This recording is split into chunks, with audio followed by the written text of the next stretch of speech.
Hello', কি খবৰ সকলোৰে? আজি আৰু এটা সুন্দৰ ৰেচিপি লৈ আহিছোঁ আপোনালোকলৈ। কিমানৰে বিস্কুট কিনি খাম, গতিকে কেতিয়াবা নিজে বনাই খাব লাগে দিয়কচোন। আজি মোৰ নিজৰ ৰেচিপি এটা লৈ আহিছোঁ, মাহঁতলৈকে বনাই থৈ যাওঁ বুলি। এফালে নাৰিকল লৈছোঁ, এফালে মই ক'লা জিৰা দি দিছোঁ। মানে আপুনি বেছিকৈ নিদিলেও কথা নাই, অকণমান এনেই সোৱাদ অনুসাৰ। এফালে দি দিছোঁ মই নৰসিংহ পাত। নৰসিংহ পাতটো অকণমান গৰম কৰি লৈছোঁ, তেতিয়া মোহাৰিবৰ কাৰণে ভাল হয়, কাটি থাকিব নালাগে আৰু। এফালে নাৰিকলটো অপশ্যনেল হয়, আপুনি নাৰিকলটো নিদিলেও কথা নাই, কিন্তু দিলে ভাল লাগে দিয়কচোন অকণমান। মই এদিন দেখিছিলোঁ যে আটা দি বনোৱা দেখিছিলোঁ বিস্কুট, গতিকে আজি মই নিজৰ ৰেচিপি এটা লৈ আহিছোঁ। সেইকাৰণে মই নাৰিকল দিছোঁ, নৰসিংহ পাত দিছোঁ আৰু লগতে ক'লা জিৰাটো। এইটো মোৰ নিজৰ ৰেচিপি হয়, সেইকাৰণে আপোনালোকক দেখাই দিলোঁ। দেখিছেনে মই চুজি কিমান লৈছোঁ?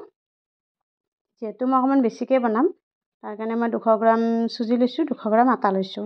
মানে বাতিটো অনুযায়ী 200 গ্ৰাম মানে লাগিছে, গতিকে তাতকৈ কমকৈ ল'ব পাৰে আপুনি যদিহে কমকৈ বনায়। মই অকণমান বেছিকৈ বনাই থৈ যাম যিহেতু, কাৰণেও মন নাযায় নিজৰ হাতেদি কিবা এটা বনাই খুৱাব, নহয় জানো? সেইকাৰণে মই ভাবিলোঁ মই মাহঁতকো বনাই খুৱাওঁ, লগতে ৰেচিপিটো আপোনালোকৰ ওচৰত শ্বেয়াৰ কৰোঁ।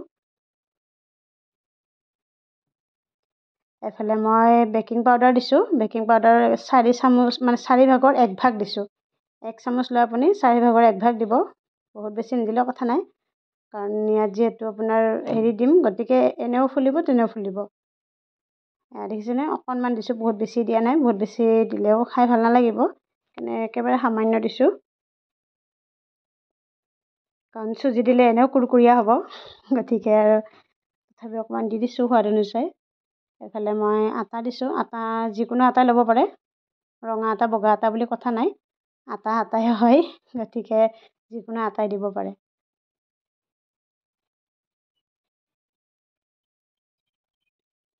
এইফালে ধুনীয়াকৈ মঠি লৈছোঁ, গোটেইখিনি বস্তু একেলগে এড কৰি। মই আপুনি ৰিফাইন তেলো দিব পাৰে, যদিহে ঘি নাথাকে। মানে মোৰ ওচৰত ৰিফাইন তেল কম আছিলে, তাৰ কাৰণে মই ঘি দি দিলোঁ, ঘি আছিলে যিহেতু। কিন্তু যদি আপোনাৰ ৰিফাইন তেল নহ'লে ঘি দিলে মানে সোৱাদটো অকণমান বেলেগ হয়, ঘিটোও দিব পাৰে, ৰিফাইন তেলো দিব পাৰে। কিন্তু চেনিটো আপুনি নিজৰ সোৱাদ অনুযায়ী দিব পাৰে, বেছিকৈ লাগিলে বেছিকৈ দিব পাৰে। মই যিহেতু চেনিটো ইমান নাখাওঁ, ময়ো নাখাওঁ, সেইটোও কমেই খায়, দেউতাও কম খায়, তাৰ কাৰণে মই একদম কমেই দিছোঁ। মই চামুচখনেদি 2 চামুচ দিছোঁ চেনি, কাৰণ যিহেতু আটা আৰু চুজি বহুত বেছি আছে, তাৰ অনুযায়ী চুজিটো কমেই হয়। এফালে ঘি মই 4 চামুচ দিছোঁ। তো আপুনি আটাটো যেতিয়া মঠিব, বা আটা আৰু চুজিটো যেতিয়া মঠিব, তেতিয়া গম পাই যাব। যদি বেছিকৈ লাগে বেছিকৈ দি দিলেই হ'ল। চাবচোন মই কেনেকুৱা কৰি মঠি ল'ম।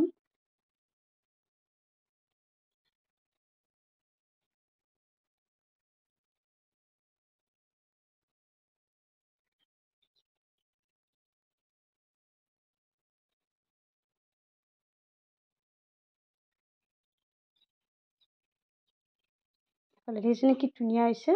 এনেকৈ মঠি ল'ব। এইটো মই অকণমান সুদাই মুখত দিলোঁ, মানে ইমান ধুনীয়া লাগিছে খাই। আৰু যেতিয়া আপুনি তেলত ভাজিব তেতিয়া কেনেকুৱা লাগিব ভাবকচোন। কিন্তু মই পানীও খুব কম দিছোঁ, 1 কাপতকৈ কমেই হ'ব। গতিকে পানীটো আপোনাৰ আটাটো যেনেকৈ মঠে তেনেকৈ নহ'লেও হ'ব, অকণমান ড্ৰাই হ'লেও কথা নাই। সেয়া মই ধুনীয়াকৈ বেলি ল'ম, বেলি পেলাই 4 কোণীয়াকৈ কাটি ল'ম। বহুত বেছি পাতল নকৰিব। চাওকচোন কি ধুনীয়াকৈ বেলি লৈছোঁ, কাৰণ ইয়াত অকণমান ফুলিবই যিহেতু বেকিং পাউডাৰ দিছোঁ, গতিকে বহুত বেছি মোটা নকৰিলেও হ'ব। এইফালে হৈ গ'ল মোৰ ৰেডি। এতিয়া কেৰাহী বহাই দিয়াহে কথা। এইফালে কেৰাহীও বহাই দিলোঁ, মাৰি দিলে তেল। বলক ভাজি দিওঁ নহ'লে।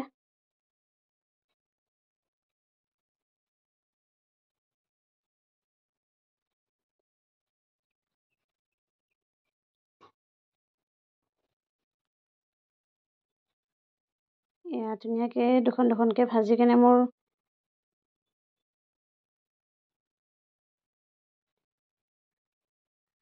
যিহেতু কেৰাহীটো সৰু, মই কম কমকৈ ভাজিছোঁ, বেছিকৈ বহাই দিলেও কথা নাই, কাৰণ এইটো লাগি নধৰে। কাৰণ মই বেলোতে যিহেতু মাৰোঁতে অকণমান ড্ৰাই হৈ গৈছে, গতিকে এইটো লাগি নধৰে আৰু। এয়া দেখিছেনে হৈয়ে গৈছে প্ৰায়। ইমান টেষ্টি হৈছে, ইমান টেষ্টি হৈছে, একদম দোকানতো আপুনি ইমান সোৱাদ বিস্কুট খাব নাপাব, ঘৰত বনাই খালোঁ যিহেতু। এইফালে দেখিছেনে কিমানখিনি বিস্কুট বনালোঁ, সেইখিনি কেইদিনমান ষ্ট'ৰ কৰি ৰাখি থৈ দিব পাৰিব। চাওক কি ধুনীয়া কুৰকুৰীয়া হৈছে। গতিকে আজিলৈকে বাই বাই, ৰেচিপিটো চাই কেনেকুৱা পালে জনাব।